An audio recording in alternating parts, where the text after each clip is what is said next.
Hey guys, I'll show you how to fix this problem on Windows system. In the first step, go to search bar and type here services and click here to open it. Once we're here, we need to find out the Windows search.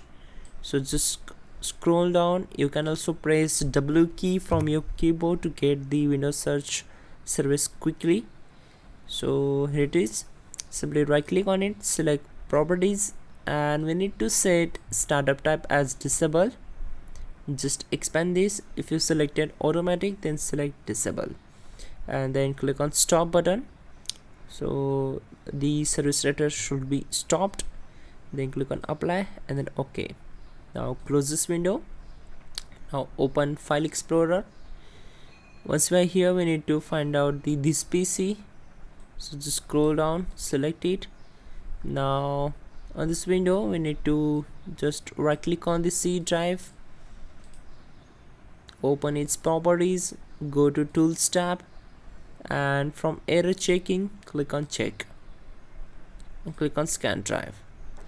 So this will take around a few minutes to complete the process, so we need to wait for it, and once done, we will simply move to the next method.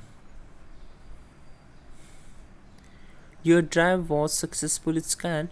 Now close this window, and that's it guys. Your problem will be solved. You need to just restart your system and you're good to go. You can also check out our description link to fix this issue quickly and effectively. And yeah, don't forget to like the video. Please do subscribe the channel.